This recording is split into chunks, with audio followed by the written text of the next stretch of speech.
అందరికీ praise the lord. ప్రభు యేసు క్రీస్తు నామంలో మీ అందరికీ పునరుత్థాన శుభములు తెలియజేస్తున్నాం. అందరికీ ప్రైజ్ ది లార్డ్ అండి. అందరి తలలు వంచినట్లయితే ప్రార్థన చేసుకున్నాం. స్తోత్రం స్తోత్రం. సకల ఆశీర్వాదముకు కారణభూతుడా, పరిశుద్ధుడా, జీవం గల తండ్రి, గొప్ప దేవ, అద్భుతకరుడా, నీకు వందనాలు స్తోత్రాలు చెల్లిస్తున్నాం. గొప్ప దేవ, నీకు వందనాలు స్తోత్రాలు చెల్లిస్తున్నాం. పరిశుద్ధాత్మ సహవాసం ఏ విధంగా బలమైనదో, శక్తి గలదో, పరిశుద్ధాత్మ నడిపింపు, పరిశుద్ధాత్మలో ఐక్యత, పరిశుద్ధాత్మలో సహవాసం ఒక వ్యక్తిని ఈ విధంగా అభివృద్ధిపరుస్తుందో, ఆశీర్వదిస్తుందో, అది అంచెలంచెలుగా దీవిస్తుందో, ఉన్నతంగా నడిపిస్తుందో. దేవా, నీ వాక్యం ద్వారా మాట్లాడండి. నీ వాక్యం బలపరుస్తుంది, స్థిరపరుస్తుంది. పరిశుద్ధాత్మ తండ్రి, నీకు వందనాలు. దేవుని నీతి దాని యందు బయలుపరచబడుచున్నదని నీ వాక్యం సెలవిస్తుండగా బోధించుటకు నీ శక్తిని దయచి, నీ ఆత్మను దయచి, నీ అభిషేకాన్ని కుమ్మరించు. దేవానికి వందనాలు. నీ సన్నిధిని కుమ్మరించండి. వింటున్న వారికి విశ్వాసం దయచి, వేగిరం దయచి. పరిశుద్ధాత్మ తండ్రి, యేసయ్య నీ జ్ఞానంతో అని నింపునైనా, యేసయ్య నీ ఆత్మతో నింపి, పరిశుద్ధాత్మ తండ్రి దేవా, వాక్యమైన ప్రతి ఒక్కరిలో ఐక్యత, సహవాసము కలిగి జీవించుటకు నీ శక్తి, నీ సామర్థ్యాన్ని నీవెవరికి దయచేసి నీ నామానికి మహిమ తెచ్చుకోమని యేసు నామములో అడిగి ప్రార్థించి వేడుకొంచున్నాం తండ్రి. ఆమేన్. దేవుడు పరిశుద్ధ నామానికి వందనాలు చెల్లిస్తున్నాం. కుడి వచ్చిన మీ అందరికీ పునరుత్థాన శుభములు తెలియజేస్తున్నాం. మన దేవుడు అద్వితీయ సత్యదేవుడు. ఆయన శక్తి ఉన్నతమైనది. ఆయన ప్రేమ ఎనలేనిది. క్రీస్తు ప్రేమ నుండి మనలను ఎడబాపు వారెవరు అని దేవుని వాక్యము సెలవిస్తుంది.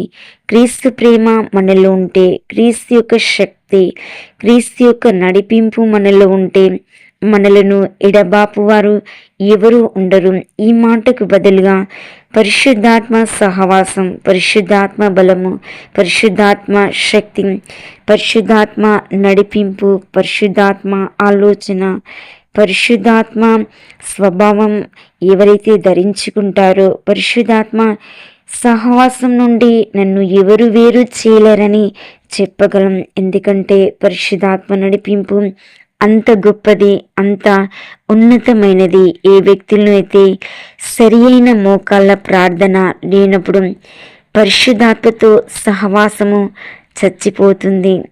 ఏ వ్యక్తి అయితే మోకాళ్ళ అనుభవంతో ప్రార్థన చేస్తాడో ఆ వ్యక్తిలో పరిశుద్ధాత్మ బలము, పరిశుద్ధాత్మ నడిపింపు ఉంటుంది. మోకాళ్ళ ప్రార్థన, మోకాళ్ళ అనుభవం లేని వ్యక్తి చచ్చిన స్థితిలో ఉన్నట్లు మనకి కనబడుతూ ఉంటుంది. సహవాసం అనేది హృదయమునకు, ఆత్మకు, మనస్సుకు సంబంధించినది. అది లేకుంటే అది ఒక నటనవుతుంది. ఈ లోకంలో ఎంతోమంది సహవాసం చేస్తుంటారు, కానీ అది హృదయంకు సంబంధించినది కాదు. పైన మరి మనతో మాట్లాడుతుంటాం. హృదయంలో ఒకటి, లోనొకటి పెట్టుకొని మనతో సహవాసం చేస్తున్నామని ఉంటారు, కానీ మనకు విరోధమైన మనసు, విరోధమైన ఆలోచనలు, విరోధమైన తలంపులు, నటన జీవితం ఎంతో మందిలో కనబడుతుంది. కాబట్టి మన సహవాసము ప్రభు కొరకు మరి ఐక్యత కలిగి ఉంటే దేవుడు గొప్ప కార్యాలు జరిగిస్తాడు. సహోదరులు ఐక్యత కలిగి జీవించటం ఎంత మేలు, ఎంత మనోహరమని దేవుని వాక్యము సెలవిస్తుంది. అందరికీ ఐక్యత అవసరం. పరిశుద్ధాత్మ నడిపింపు, ప్రార్థన చేయుటకు, సహవాసంగా కూడుకుంటకు, సంఘం బలపరచబెట్టుకు మనకు ఐక్యత చాలా అవసరం. ఏ సంఘమైతే ఐక్యతతో బలంగా ఉంటుందో ఆ సంఘాన్ని ఏ సాతాను, ఏ ఆటంకాలు కలిగించలేవు. ఏ దుష్టాత్మ ఆ సంఘాన్ని చాలదు. ఉదాహరణకు చూసినట్లయితే యోబు యొక్క ప్రార్థన ఐక్యత, దేవునితో సహవాసం తన ఇంటిని, తన కుటుంబాన్ని ముట్టకుండా కాపాడింది. మరి వారి ప్రాకారాలు కూడా సాతాను తాకలేక వారి చుట్టూ కంచె వేయబడుట సాతాను చూసినట్లు కనబడుతుంది. కాబట్టి అందరికీ ఐక్యత అవసరం. ఐక్యత చెడగొట్టుటకు ఒక్కడు చాలు. ఒక్కడు మరి ఇస్కరియోతు యూద వలె ఒక్కడు ఉన్న ఆ సహవాసం, ఆ సంఘం, ఆ సమాజం, ఆ కుటుంబం పాడైపోతుంది, చెల్లా చెదరైపోతుంది. చెడగొట్టుటకు ఒక్కడు నీచుడు చాలని దేవుని వాక్యం సెలవిస్తుంది. కాబట్టి మన సహవాసము సహనం గల ప్రజల మధ్య, మన సహవాసము మరి దేవుని కృపలో నడిచే వ్యక్తులతో ఉండాలి. మనం ముఖాముఖిగా మాట్లాడినప్పుడు సహవాసం బలపడును. కుండెంలాడువాడు సహవాసం చెడగొడతాడు. కుండెములు చెబుతూ ఎంతోమంది సంఘాలను, సమాజాన్ని కూల్చేవారు కనబడుతూ ఉంటారు. మనం ముఖాముఖిగా మాట్లాడినప్పుడు మన సహవాసం, మన ఆత్మీయ స్థితి బలపరచబడుతుంది. కాబట్టి మనము దేవుని కొరకు, దేవుని సహవాసం కొరకు ముందుకు సహాలే. ఎందుకంటే సహవాసం అనగా కలిసి జీవించుట, కలిసి నడుచుట, కలిసి బ్రతుకుట. ఐక్యత అనగా సంపూర్ణ ఐక్యత మరియు సంబంధము అనగా అనుబంధము కలిగిండుట. ప్రతి ప్రారంభం తండ్రి అయిన దేవుడు తన కుమారుడైన పరిశుద్ధాత్మ ద్వారా ప్రత్యక్షపరచబడుతుంది. లోకానికి గొప్ప ప్రత్యక్షత ఇవ్వబడింది. ఎందుకంటే లోకంలో ఉన్న ప్రజలు ఏ విధంగా జీవిస్తున్నారు, వారి మధ్యలో ఏ విధంగా నడుచుకోవాలో దేవుని యొక్క ప్రత్యక్షత, దేవుని యొక్క నడిపింపు, దేవుని యొక్క ఆత్మ దైవజనులకు, దైవ కార్యాలు జరిగించుటకు, ప్రవక్తల కొరకు, అభిషక్తులకు దేవుని ప్రత్యక్షత అనుగ్రహించాడు.